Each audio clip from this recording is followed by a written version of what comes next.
let's talk about the center and mosque near Ground Zero. How much money have you actually raised for it so far? We have yet to begin a capital campaign. All that has happened is that the developer put together a group of investors who acquired the property. We have yet to begin a capital campaign to raise the money for that. And that is the work and focus of the developer. His focus is the real estate and the development and the raising of the money for that development.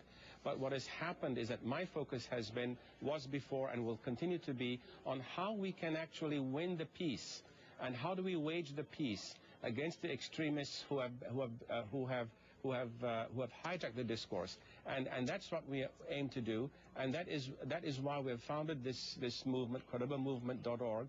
I encourage your listeners to visit our website, learn more about our projects, our programs, our approaches on how to win the peace, and register the voice.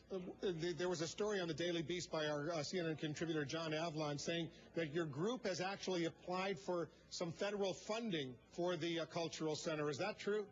Well, the developer, I understand, has developed for the Lower Manhattan Development got funding, which was funding established for the redevelopment of Lower Manhattan. This is what I do understand, yes. Because there's been criticism. Irshad Manji, I know you know she is the author of The Trouble with Islam. She was quoted in that Daily Beast article as saying, the New Yorkers I speak with have questions about Park 51, which is the name of the cultural center. Requesting money from public coffers without engaging the public shows a staggering lack of empathy, especially from a man who says he's all about dialogue. Do you want to respond to Irshad Manji? Absolutely. I mean, I have focused myself on dialogue. My track record speaks for itself. And as I told you, we were engaged with the 9/11 survivors and families yesterday, and they recognize that this is going to be an important discourse. One of the ladies present yesterday said, look, I don't want my daughter to grow up hating anybody. Another gentleman who was a 9/11 survivor said, you know, I was in a stairwell and I was surrounded by Muslims and we were all looking to survive together. There are many important stories, and they're concerned, and their major concern is how the discourse has become so vitriolic and one of hatred and accusatory voices. We are working together with them to create programming in the immediate future on how we can actually reclaim the dialogue. Are you at all considering moving the proposed cultural center and mosque from that location near Ground Zero to a less controversial location?